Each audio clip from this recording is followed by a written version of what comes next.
Hi, everybody. It's Monday morning. We good? All right.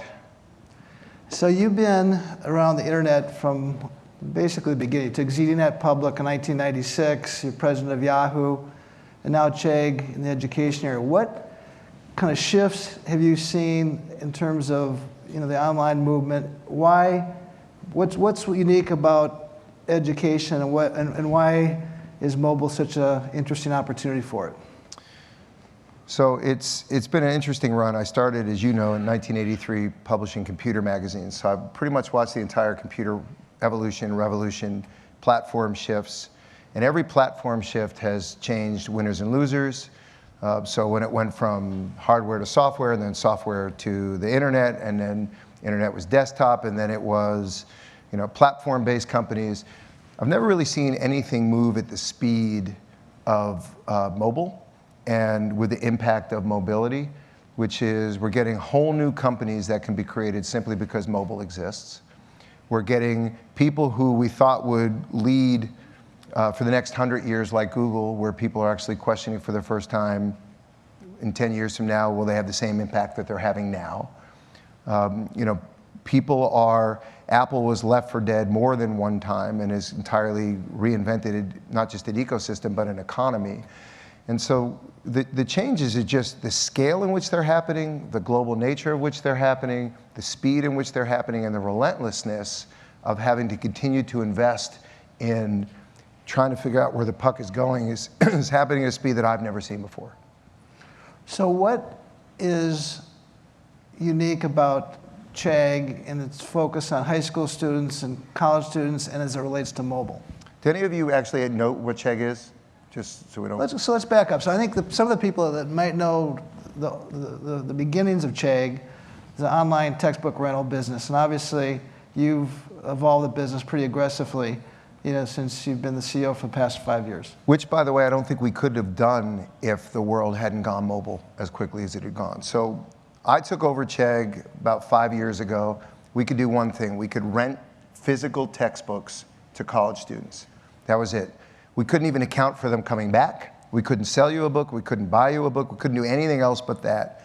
And we were growing so fast that we were 3 months away from going out of business because we had to buy all those textbooks. So we were spending $100 million a year just to acquire textbooks. And the whole concept was to reduce the cost of education for students. And fast forward 5 years later, today we're the largest platform for students. So we have access to 75% of all high school students that intend to go to college. We have access and a direct relationship with over 50% of all college students in the country. And we've evolved where the print textbook business will now be 25% of our revenue. And our digital business, if you believe our public estimates, will be somewhere in the neighborhood of $140, $145 million this year, up from zero 4 years ago. So the speed in which we've been able to leverage technology, mobility, to build a company that now matches high school students to scholarships, gets them recruited to colleges, gets them all their required materials, gives them homework help, online tutoring. We have a tutoring business that's the Uber for tutors. You can get a tutor in any subject, any language, anytime, day or night, for as little as 40 cents a minute, live, audio, video, or text. We have the largest internship database on the internet now for college students, and we're building a career services database. So we've completely reinvented the company in the last 3 years, and if we have our way, 3 years from now, we'll be almost exclusively mobile if we can. So with that customer base, it's basically high school and college students, what do you see their mobile patterns to be? What are some of the things that you've learned and what are important to them? So, Mike and I look like we're 25, but we're actually much older. So we've seen the evolution, Mike in particular. But we've seen the evolution of sort of the internet space. And I have a 22-year-old and a 20-year-old daughter. And what I observed by being their parent was they've never known a day without the internet. They've never known a day without TiVo. They've never known a day without Netflix. They've never known a day without the iPhone.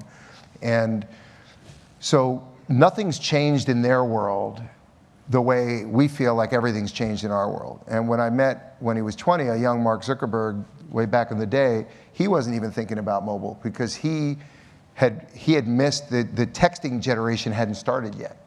And so what we're seeing is this generation of college students they assume that you know where they are, you can figure out what they need, that they have to do very little work, and that they can leverage what a mobile phone can do, which is different than just being on it. So they assume you know their geography. They assume they should be able to pay for it. They assume that the information will be instantly accessible. They assume that it was built for this screen. So all things that we all have to change in our business are things they just assume has to be that way, or they don't use it. And one of the most interesting statistics for me, I'm a big fan of Twitter and the company, but we have 17,000 students impaneled. So we could ask them any question anytime about any subject. Politics, I can tell you how they feel about Trump, anything you want to know. But the most interesting thing is why they love Instagram and why they don't love Twitter. It's because Instagram is brain dead easy. The whole system was made for you. Take a picture with your phone, you post it, you can filter it, and it's gone, and you can post it on Facebook and Twitter. With Twitter, you got to do things like count 140 characters, or know what an @ sign is, or a number sign. And they just assume that's too much work. And so what mobility has done is it's forced everybody to just simplify everything. Even Apple's new music service is too complicated for them. It's like, why would they bother? Everything lives on that screen for them. And that's the biggest difference, is simplicity, speed, and the device actually anticipating your needs, as opposed to what we all learned with Google 20 years ago, which is, remember when we had to teach Google how to figure out how to get us the right search answer? Like we had to write it a very specific way. And now on the mobile phone, we just talk into it, or this dumb watch. I don't know if you guys got this watch, but it's all about make it easier for me. And that's the biggest shift that I've seen. It's just incredible. And if you don't make it easy, college students will just blow you off. So what can you do different or better in education using a mobile device? Because it's not just doing what you used to do, on your desktop. What do they expect, and what can you do that increases or enhances the learning experience? And how's it different? Well, 2 questions. Anybody have college-age kids here? Okay, so you know that it sucks. And any of you recently graduated college? Okay, so you know that it was not made for you. So technology has changed every industry significantly that we can think of, except for education and healthcare, which are now the big ones that people are coming through, right? We all assume technology should make things more accessible, cheaper, more relevant, get rid of the importance of time of day or physical geography or size of the classroom.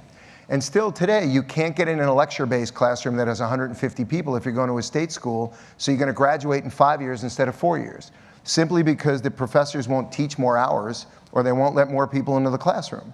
So why isn't it available? Students think, why can't I take it online? Why can't I watch the lecture? Why can't I participate that way? 67% of them say they use their mobile phones in the classroom anyway. So what mobility and technology should be doing, and we are trying to help drive that in education, is increase access, lower costs, increase relevancy, get rid of all of the things that make it less affordable or more relevant. I mean, you ought to be able to do instant translation. We have such a high percentage of people who English is their second language. You ought to be able to have companions that work with you. The old way of professors teaching as few hours as they could, assigning you a $200 textbook, right? It doesn't work anymore. And so students expect, it's amazing, they move from high schools that are using technology more than colleges. And my daughter still had to send in a typed paper, print it out, and slip it under somebody's door. They don't even know how to do that, right? So the fact that you still get your college admissions letter in your mailbox, my kids didn't even know we had a mailbox because their mailbox was in their pocket. So it's getting this entire group of people, these 4,000 institutions of higher education, to leverage what technology can do best. Help them teach more people, teach them more effectively, make it more relevant, personalize it, and lower the cost. So talk about, and I think you truly are bringing this promise of democratizing learning to make it real. Talk about the student graph and how that is similar or different to LinkedIn's professional graph, and is there kind of ultimately a collision course here, Facebook social graph, and so forth? So you know this from growing up in this industry. The original companies that made money were the internet access providers. The ones that were most valuable gave you access to the internet. Now they're all commodities. Then it was the companies where you had to buy ads to reach audience, the portals. Then it became the people that were buying the ads, the eBays.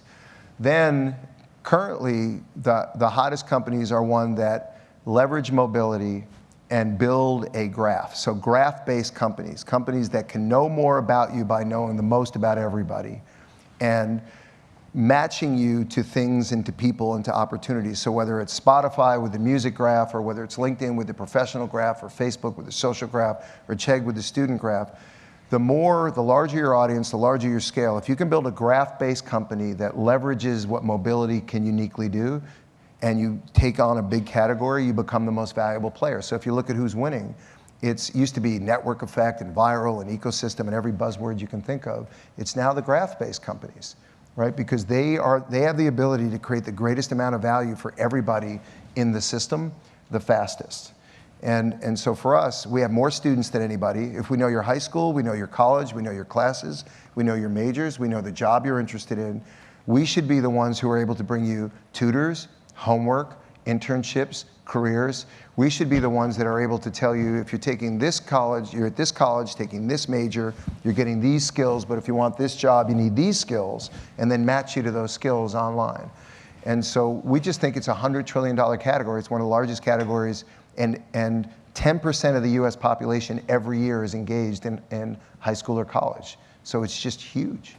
So you alluded to the data science and the big data aspects of what you do, and on a real-time basis on a mobile device. Talk more about what Chegg is doing, how that's creating advantages and value for your student and the student graph. All right, so those of you who can remember back to your student days, and I don't just mean age, I mean all the things that you did when you were in college, which my daughters swear that they are not doing.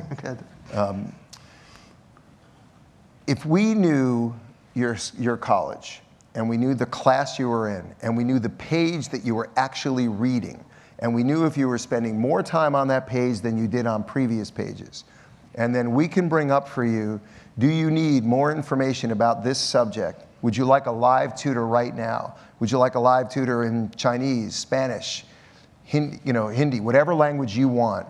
And if we knew all of that about you and can help you, think about how your life changes, and if we can make all that affordable, right? So it's 3 o'clock in the morning, you're reading an e-textbook, you're suddenly stuck on a subject. You can now either get step-by-step solutions, or you can get a live tutor right away.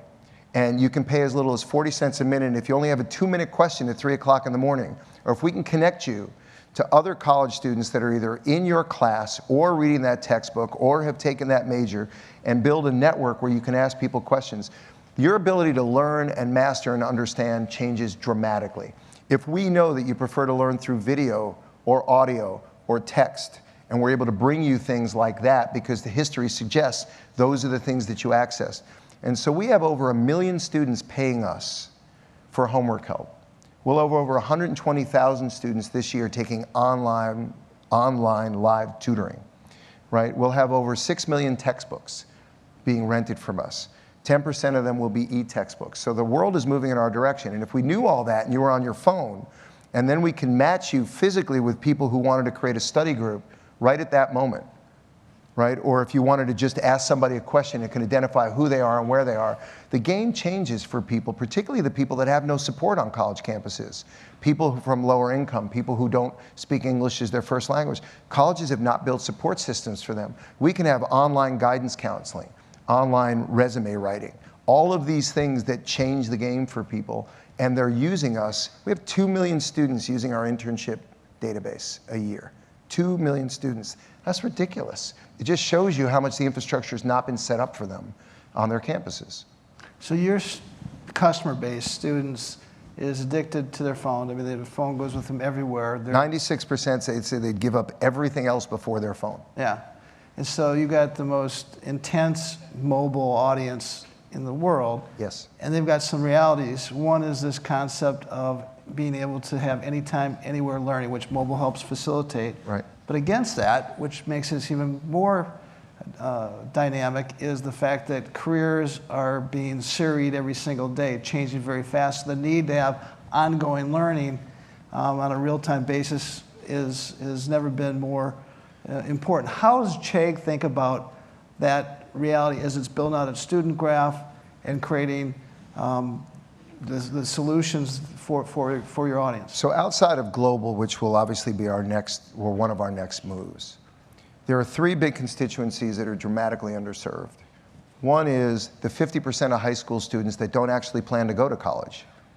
Who's matching them to skills? Who's matching them to careers? There's an opportunity to do that, because if we have you and we know where you live and we know what your interests are, we know what you've studied and we know what your grades are, we can start to match you with skills. And how does that CSO partnership work with that? Is that part of that equation? It is part of that equation. And you know, we're trying to, it's an area that we're just stepping our foot into, but it's basically allowing us to identify skills that high school students who don't plan to go to college, how they can get affordable jobs. And there's so many great companies now building online learning that are affordable that we can match them to it by using our student graph. Then there's the 50% of college students that don't graduate. And what are we going to do with them? They've got debt now, they've got partial education. How are we going to find them a career or get them the skills that they need? And then there's the ongoing people that, you know, our generation probably had, you know, expected to have 3 jobs in their careers. Where this generation, I think the number is now up to 15. And so if the economy is going to change, the necessary skills are going to change. One of the greatest pieces of research we did was identifying the gap between what employers want and what college professors think they're teaching and what students and families think they're going to college for. So the advent of really cool new companies like Flatiron or General Assembly or Code Academy or these companies, the ability to match the right kind of instruction to the right kind of student at the right time at an affordable rate is something only Chegg could really do well and efficiently. So we have time for maybe 1 or 2 questions from the audience. Is there anybody that has a question for Dan? Oh, come on, we came all this way. So, college student, did you rent for me? Were you a renter of Chegg? Yes. We pay more than anybody else does. That's the other interesting thing. We'll pay out $28 million this year to college students, either for textbooks or hiring them as tutors. So the other thing, in addition to student graphs and platforms, is building an economy the way Airbnb has done and Uber has done. It's actually building economy for everybody that participates in the system. So talk about international, which you said is obviously next. Is the mobile student there any different, or do you think it's the same? And then you've obviously created partnerships in your Yahoo days. You did the Alibaba deal. I mean, is there ways that you can think about creating partnerships Yeah, look, if you think about international, we already have 40 people in China, because almost every top American institution has been trying to recruit Chinese students to come in. And the reason is not just diversity, which would be nicer if that were the reason, but it really is they're full-paying students right now. Chinese families will pay 85% of their net income to send their kids to a top US college. So one of the businesses we have is we use our data and our graph to match American students to the right college, and colleges use those names to recruit students. We do the same thing for Chinese students. But then once they come here, 25% of them don't graduate. It's because of language barriers, cultural barriers, or they don't have the same skills necessary to match to the college they chose. We're trying to fix all that. So the ability to do it through mobility, there, India, other places like that, makes it a lot easier, a lot more effective, and a lot more personal for the student. So it's been a big boon for us. We place a lot of Chinese students in US colleges right now, and they graduate at a higher rate. If Chegg does its job, if you're a Chegg member, you'll apply to fewer schools, get into more, graduate faster, have less debt, and get a job faster in your desired area, whether it's your major or something else, and we're already seeing signs of that. And mobility helps a great deal in that. So I'll make the final point. So for a business that is got 145 million of online revenue with huge mobile. Hopefully this year. Yeah, well, it's my estimate. And growing really fast, and has a incredible mobile both franchise and opportunity. Chegg, as a public company stock, appears to be extremely well positioned, certainly versus other mobile opportunities and how they're valued. So anyway, it's great to be here in this audience, and we very much appreciate the opportunity today. Dan, thank you. Thank you. Thanks, everybody.